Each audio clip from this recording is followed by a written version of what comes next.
খবর পৌঁছেছে দয়াল নবীজি আমার মৃত্যুদণ্ড জারি করে দিয়েছেন।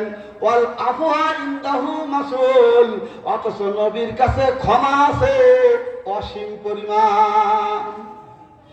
ইন্না রাসূলুল্লাহি লানুরুন, আমার নবী হলেন নূরের নবী। ইস্তাদাউ বিহি, যার নূরেতে সমস্ত জগৎ আলোকিত। এই দুটো লাইন সব আমার রাসূলের প্রশংসা না নাকি? আমার নবীজি তার গায়ের চাদরটা খুলে কাব ইবনে জুহাইরের গায়ে নিক্ষেপ করে দিল, বলে সুবহানাল্লাহ।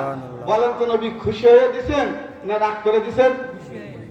এখন কাব ইবনে জুহাইর কালেমা পড়লো, বলেন তো 5 মিনিট আগে যে ছিল জাহান্নামী, এখন রাসূলের সামনে একটা সঙ্গীত, দুইটা লাইন যাওয়ার পরে সে জাহান্নামী থেকে রাসূলের খুশি অর্জন করার পরে সে জান্নাতি হলো কিনা? হলো। আসুন যাওয়ার বেলা শেষকালে সেই রাসূল তার সামনে আমরা একটা কাসিদা পড়ি।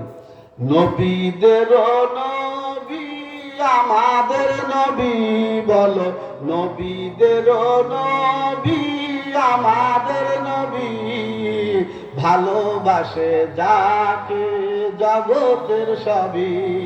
মা বোনের আমার কণ্ঠ মিলায় গান রাসূলের সামনে।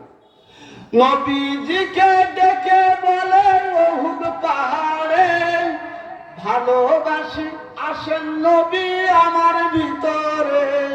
উহুদের ময়দানে যখন সাহাবীরা যুদ্ধের ময়দান থেকে পলায়ন করলো, আমার নবীর সাথে আর কেউ নেই, আবু বকর সিদ্দিক ছাড়া। চারিদিক থেকে কাফেররা তলোয়ার মারলো, তীর মারলো। আমার নবীজির দান্দান মোবারক শহীদ হয়ে গেল, মাথায় হেলমেটের কোড়া ফুটে গেল, এমন জোরে ফুটে গেল সাহাবায়ে কেরাম দাঁত দিয়ে সেই পেরেকটা তুলতে দিয়ে দাঁত ভেঙে গেল।